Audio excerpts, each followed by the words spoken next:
পাকিস্তানের বেলুচিস্তানে এবার ভয়াবহ বিস্ফোরণ, নিহত 4। আরো বিস্তারিত জানিয়ে দিব। দক্ষিণ আফ্রিকা ও চীনের সঙ্গে সামরিক মহড়ায় অংশ নেবে রুশ যুদ্ধ জাহাজ।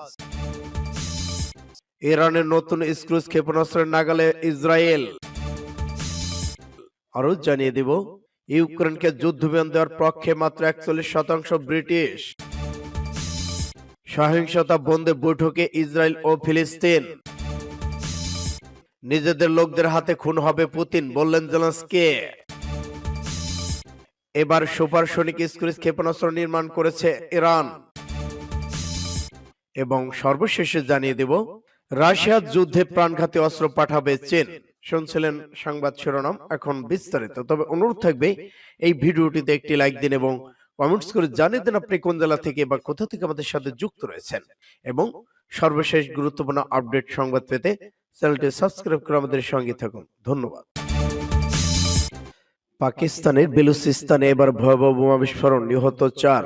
পাকিস্তানে বেলুচিস্তান প্রদেশের বারখানে আজ রোববার সকালে রাখানি বাজারের ভেতরে ভয়াবহ বোমা বিস্ফোরণের ঘটনা ঘটেছে।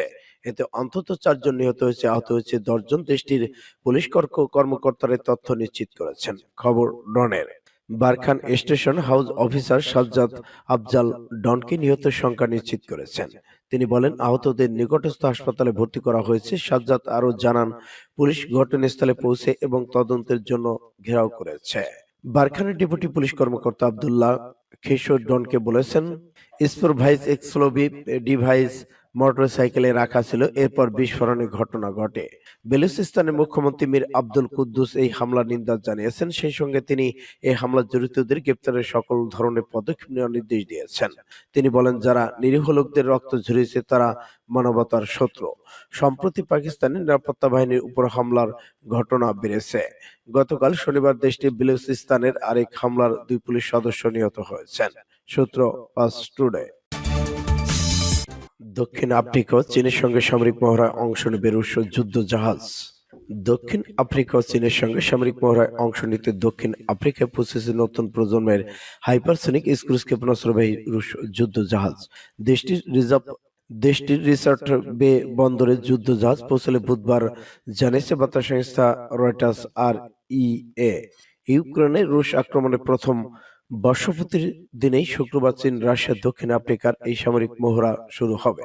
যুদ্ধ জাহাজটির নাম দ্য অ্যাডমিরাল গর্শকোভ, দ্য ফ্লিক অব দ্য সোভিয়েত ইউনিয়ন। রাশিয়ার ইউরোপীয় ইউনিয়ন নৌবহরে একটি বিবৃতিতে বলা হয়েছে, দীর্ঘ ভ্রমণের অংশ হিসেবে দায়িত্ব পালনে রিচার্ড বেতে পৌঁছেছে এই যুদ্ধ জাহাজ। দক্ষিণ আফ্রিকা এই মহড়া নিয়মিত বলে দাবি করলেও সমালোচনার মুখে পড়তে হচ্ছে দেশটির সরকারকে। সমালোচনা করা বলা হয়েছে, এতে করে পশ্চিমা অংশীদারিত্বের সঙ্গে দক্ষিণ আফ্রিকার সম্পর্কের অবনতি হতে পারে। রুশ প্রেসিডেন্ট ভ্লাদিমির পুতিন যুক্তরাষ্ট্রের সঙ্গে পারমাণবিক অস্ত্র নিয়ন্ত্রণ চুক্তি থেকে বের হওয়ার ঘোষণা দেওয়ার পরদিনই যুদ্ধ জাহাজটি দক্ষিণ আফ্রিকা পৌঁছানোর খবর জানা গেল। সূত্র ইন্ডিপেন্ডেন্ট। ইরানের নতুন ক্রুজ ক্ষেপণাস্ত্রের নাগালে ইসরায়েল। ইরান পাবহ নামে 1650 কিলোমিটার পাল্লার নতুন একটি ক্রুজ ক্ষেপণাস্ত্র তৈরি করেছে, যা ইহুদিবাদী রাষ্ট্র ইসরায়েলে গিয়ে আঘাত হানতে সক্ষম। ইসলাম বিপ্লবী গার্ড বাহিনী আরজিসি ফোর্সে এই ক্ষেপণাস্ত্র তৈরি করেছে। খবর আরব নিউজ টাইমস অফ ইসরায়েলের। ফোর্সের commander brigadier general Amir Ali হাজিজাদাকে রাষ্ট্রীয় টিভি চ্যানেল খাবার aerospace forces commander brigadier general Amir Ali হাজিজাদাকে রাষ্ট্রীয় টিভি চ্যানেল খাবারকে দেওয়া সাক্ষাৎকারে বলেছেন, পাবে হচ্ছে ইরানের তৈরি অত্যাধুনিক ক্রুজ ক্ষেপণাস্ত্র। এর আগে সুরাহ, হুয়াইয়া এবং তালাইয়া নামে ক্রুজ ক্ষেপণাস্ত্র তৈরি করেছে দেশটি। এগুলোর পাল্লা তুলনামূলক কম ছিল, এখন বেশি পাল্লায় ভয়াবহ এবং ক্ষেপণাস্ত্র এগুলো সঙ্গে যুক্ত হয়েছে। ইরানের কাছে হাইপারসনিক ব্যালিস্টিক ক্ষেপণাস্ত্র রয়েছে জানিয়ে হাজিজাদা বলেছেন, ইরানের তৈরি হাইপারসনিক ক্ষেপণাস্ত্র মোকাবেলায় সক্ষমতার কারণেই কোনো দেশই এই ক্ষেপণাস্ত্র মোকাবেলার জন্য আকাশ প্রতিরক্ষা ব্যবস্থা বানাতে পারবে না। তিনি আরো জানিয়েছেন, ক্ষেপণাস্ত্রের গতিবিধির ভিত্তিতে পরবর্তী অবস্থানটা কোনো পয়েন্টে হবে তার ধারণা মাধ্যমে শত্রুদের ক্ষেপণাস্ত্র প্রতিরক্ষা ব্যবস্থা কাজ করে। কিন্তু ইরানের হাইপারসনিক ব্যালিস্টিক ক্ষেপণাস্ত্র গতিবিধি সংক্রান্ত কোনো পূর্ব ধারণা না থাকায় শত্রুদের আকাশ প্রতিরক্ষা ব্যবস্থাগুলোর পক্ষে সম্ভব হবে না। সূত্র আরব নিউজের। ইউক্রেনকে যুদ্ধবিমান দেওয়ার পক্ষে মাত্র 41% ব্রিটিশ। ব্রিটেনের কি ইউক্রেনকে যুদ্ধ বিমান দেওয়া উচিত এমন প্রশ্নের জবাবে সংখ্যাগরিষ্ঠ ব্রিটিশ দ্বিমত পোষণ করেছেন। মাত্র 41% জানিয়েছেন তারা ইউক্রেনকে যুদ্ধ বিমান দেওয়ার পক্ষে। ওই জরিপটি চালিয়েছে ব্রিটিশ গণমাধ্যম দ্য টেলিগ্রাফ। তাতে ইউক্রেনকে যুদ্ধ বিমান দিয়ে সহায়তার ব্রিটিশদের অনিচ্ছা উঠে এসেছে। জরিপে দেখা গেছে 27% ব্রিটিশ মনে করেন শুধু যুদ্ধ বিমান নয়, ব্রিটেনের মোটেই ইউক্রেন রাশিয়ার যুদ্ধে যুক্ত হওয়া উচিত নয়। গত বছরের 24শে ফেব্রুয়ারি ইউক্রেনের অভিযান শুরু করে রাশিয়া। এরপর ভ্লাদিমির পুতিনের বাহিনীকে মোকাবেলায় ইউক্রেনকে বিপুল পরিমাণ অস্ত্র সরবরাহ করে চলেছে ন্যাটোভুক্ত দেশগুলো। তবে সবথেকে এগিয়ে আছে যুক্তরাষ্ট্র, ব্রিটেন এবং জার্মানি। কিন্তু এখন ব্রিটিশরা মনে করেছে যে তারা ইউক্রেনের জন্য যথেষ্ট করেছেন। যুদ্ধ শুরুর পর থেকে ইউক্রেনের প্রেসিডেন্ট ভ্লাদিমির জেলেনস্কি পশ্চিমা মিত্রদের কাছ থেকে একের পর এক সহায়তা চেয়ে চলেছেন। আকাশ প্রতিরক্ষা ব্যবস্থা, মিলিয়ন মিলিয়ন ব্রাউন্ড গোলা এবং কামান সই ইউক্রেনে সরবরাহ করেছে পশ্চিমা দেশগুলো। সর্বশেষ ইউক্রেন শতাধিক অত্যাধুনিক ট্যাঙ্ক দেওয়ার ঘোষণা দেওয়া হয়। হাইমার্স রকেট সিস্টেমের পর দূরপাল্লার রকেট সরবরাহ সম্মত হয়েছে ন্যাটো। কিন্তু যুদ্ধক্ষেত্রে রাশিয়ার বিরুদ্ধে গত 4 মাসে কোনো সফলতা নেই ইউক্রেনের। সর্বশেষ খেরসন থেকে পিছু হটতে শুরু করেছে রুশরা। এরপর থেকে দনেতস্ক অঞ্চলে একের পর এক সেটেলমেন্ট দখল করে চলেছে রুশ বাহিনী। দখল হয়েছে সোলেদার শহর, চাপে রয়েছে বিশাল বাকমুত। এমন অবস্থা রুশদের ঠেকাতে যুদ্ধ বিমান চাই ইউক্রেন। দেশটি বলছে একমাত্র পশ্চিমা যুদ্ধ বিমানই পারে রাশিয়ার হাত থেকে হারানো ভূমি উদ্ধার করতে। সহিংসতা বন্ধে বৈঠকে ইসরায়েল ও ফিলিস্তিন। পশ্চিম তীরে সহিংসতা বন্ধে বৈঠকের আয়োজন করেছে জর্ডান। রোববার দেশটির আকাবা বন্দরে বৈঠকটি অনুষ্ঠিত হচ্ছে। এতে ইসরায়েল ও ফিলিস্তিনি কর্মকর্তারা ছাড়া যুক্তরাষ্ট্র, মিশরের প্রতিনিধিরা অংশ নেওয়ার কথা রয়েছে। খবর আল জাজিরার। গত বুধবার ফিলিস্তিনের পশ্চিম তীরে নাবলুস শহরে দখলদার ইসরায়েলি বাহিনীর অভিযানে 11 ফিলিস্তিনি নিহত হয়। এই ঘটনায় কয়েকদিন পর এ উদ্যোগ নেওয়া হয়। চলতি বছরের শুরু থেকে পর্যন্ত ইসরায়েল বাহিনীর অভিযানে শিশুসহ 62 জন ফিলিস্তিনি প্রাণ হারায়। অন্যদিকে 10 ইসরায়েল নিহত হয়, তাদের মধ্যে একজন ইউক্রেনীয় পর্যটকও রয়েছে। জাতিসংঘ বলছে পশ্চিম তীরে ফিলিস্তিনিদের জন্য গত বছরটি সবচেয়ে ভয়াবহ ছিল। ইসরায়েলি বাহিনী সেই সময়ের মধ্যে 30টি শিশুসহ 171 ফিলিস্তিনিকে হত্যা করেছে। নিজেদের লোকের হাতেই খুন হবেন পুতিন, জানালেন জেলেনস্কি। রুশ প্রেসিডেন্ট ভ্লাদিমির পুতিন তার আশপাশের ঘনিষ্ঠ লোকদের হাতে খুন হতে পারেন। ইউক্রেন আগ্রাসন 1 বছর পূর্তিতে 24শে ফেব্রুয়ারি সাংবাদিকদের কুমার ভেব প্রকাশিত এক নিবন্ধে এমন মন্তব্য করেছেন ইউক্রেনের প্রেসিডেন্ট ভ্লাদিমির জেলেনস্কি। সেই বিবৃতিতে পুতিনের নেতৃত্বে দ্রুত পতন ঘটবে বলে ভবিষ্যৎবাণী করেন তিনি। পুতিন তার শাসনে থাকা রাশিয়া পরিস্থিতি নিয়ে প্রেসিডেন্ট জেলেনস্কির মন্তব্য নিয়ে রবিবার এক প্রতিবেদন প্রকাশ করেছেন মার্কিন সংবাদ মাধ্যম নিউজ উইক। ইউক্রেনের প্রেসিডেন্ট বলেন, অবশ্যই এমন এক মুহূর্ত আসবে যখন রাশিয়া পুতিনের শাসনের পতনের আওয়াজ শোনা যাবে। এটা খুবই গুরুত্বপূর্ণ।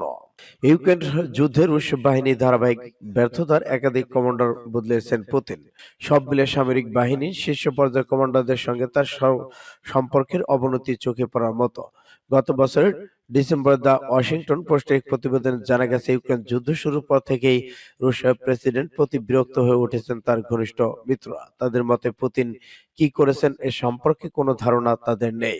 এমনকি ইউক্রেন যুদ্ধে এগিয়ে যাওয়ার কোনো দৃঢ় পরিকল্পনাও নেই। এদিকে গোয়েন্দা বিশেষজ্ঞদের মতে পুতিনকে ঘিরে থাকা লোকজনের হাতে ক্ষমতাচ্যুত হওয়ার সম্ভাবনা প্রবল। এই বিষয়ে ডেইলি বিস্টের সঙ্গে আলাপের সময় মার্কিন কেন্দ্রীয় গোয়েন্দা সংস্থার সিআইএ সাবেক কর্মকর্তা ড্যানিয়েল হফম্যান বলেছিলেন, পুতিনের ক্ষমতাচ্যুত হবে আকস্মিক এবং গোপন পদক্ষেপ। এই ঘটনার পরিকল্পনা বা কাজের সঙ্গে যারা জড়িত থাকবেন তারা ধরাছোঁয়ার বাইরে থাকবে। এবার সুপারসনিক ক্রুজ ক্ষেপণাস্ত্র নির্মাণ করেছে ইরান। ইরানের ইসলামী বিপ্লবী গার্ড বাহিনী আইআরজিসির প্রধান কমান্ডার জেনারেল মেজর হুসাইন সালামি বলেছেন, তার বাহিনী বিশেষজ্ঞরা বর্তমানে সুপারসনিক ক্রুজ ক্ষেপণাস্ত্র নির্মাণের কাজ চালিয়ে যাচ্ছে। তিনি আরো বলেছেন, আইআরজিসির বিশেষজ্ঞ ভূমিতে স্থাপিত রাডার দিয়ে মহাকাশে অবস্থানরত স্যাটেলাইট বা কৃত্রিম উপগ্রহের গতিবিধির উপর নজর রাখা প্রযুক্তি অর্জন করেছে তারা। গতকাল শনিবার তেহরানে এক সামরিক অনুষ্ঠানে দেওয়া ভাষণে এসব কথা বলেন জেনারেল সালামি। এই সময় জেনারেল সালামি বলেন, একটি সাধারণ ক্রুজ ক্ষেপণাস্ত্র আকাশ দিয়ে ভেসে যাওয়ার বেশিরভাগ সময় নিচু দিয়ে যায় বলে এটির সঙ্গে সাধারণ বিমানের কোনো পার্থক্য নেই। এই কারণে আমরা সুপারসনিক বা শব্দের চেয়ে বেশি গতি সম্পন্ন ক্রুজ ক্ষেপণাস্ত্র নির্মাণের কাজে হাত দিয়েছে। এই ক্ষেপণাস্ত্র দিয়ে বহুদূরের সাগরে চলমান যে কোনো লক্ষ্যবস্তুতে আঘাত হানা সম্ভব। এটি একটি জটিল প্রক্রিয়া এবং বিশ্বের সুপারসনিক ব্যালিস্টিক ক্ষেপণাস্ত্র এই কার্যকারিতা এর আগে কখনো দেখা যায়নি। আইআরজিসির প্রধান কমান্ডার বলেছেন, আমরা ভূমিতে স্থাপিত রাডার দিয়ে মহাকাশে স্থাপিত স্যাটেলাইট গতিবিধি নিয়ন্ত্রণ করার সক্ষমতা অর্জন করেছে। ইরানি তরুণ বিজ্ঞানী এই সাফল্য অর্জন করেছেন। ইরানের সশস্ত্র বাহিনী এখন কয়েক হাজার কিলোমিটার দূরের সাগরে চলমান লক্ষ্যবস্তুতে আঘাত হানতে সক্ষম। এমনকি এই জাহাজের কোনো অংশে আঘাত হানা হবে তাও নির্ধারণ করে দেওয়া সম্ভব। সেক্ষেত্রে জাহাজটি নাবিকেরা অক্ষত থাকতে পারবে। সূত্র আলাদুলু এজেন্সি। রাশিয়ায় প্রাণঘাতী অস্ত্র পাঠানোর পরিকল্পনা চীনের। রাশিয়ায় প্রাণঘাতী অস্ত্র পাঠানোর পরিকল্পনা করেছে চীন। এ ব্যাপারে পুরোপুরি আত্মবিশ্বাসী যুক্তরাষ্ট্র, এমন মন্তব্য করেছেন মার্কিন গোয়েন্দা সংস্থা সেন্ট্রাল এজেন্সি। সিবিএস নিউজ এই খবর দিয়েছে। সিআইএ এর প্রধান উইলিয়াম বার্নস তিনি বলেছেন, রাশিয়া দ্রুত অস্ত্র পাঠানোর ব্যাপারে সিদ্ধান্ত দেবে চীন সরকার, তবে তারা এখনো চূড়ান্ত সিদ্ধান্ত দেয়নি। গত শুক্রবার সিএনএন এর প্রতিবেদনে বলা হয়, রাশিয়ার ড্রোন ও যুদ্ধাস্ত্র পাঠানোর বিষয়টি বিবেচনা করেছে চীন সরকার। সিএনএন কে দেওয়া এক সাক্ষাৎকারে মার্কিন গোয়েন্দা সংস্থা তিনটি সূত্রে একথা উল্লেখ করেছেন। এর আগে মিউনিক আন্তর্জাতিক নিরাপত্তা সম্মেলনে চীনের বিরুদ্ধে রাশিয়াকে সহায়তার অভিযোগ আনেন মার্কিন পররাষ্ট্রমন্ত্রী অ্যান্টনি ব্লিংকেন। এদিকে যুক্তরাষ্ট্রের এসব অভিযোগ নাকচ করে উল্টো ইউক্রেনকে সহায়তার জন্য যুক্তরাষ্ট্রকে দোষারোপ করেছে বেইজিং। সূত্র ফাস্ট টুডে।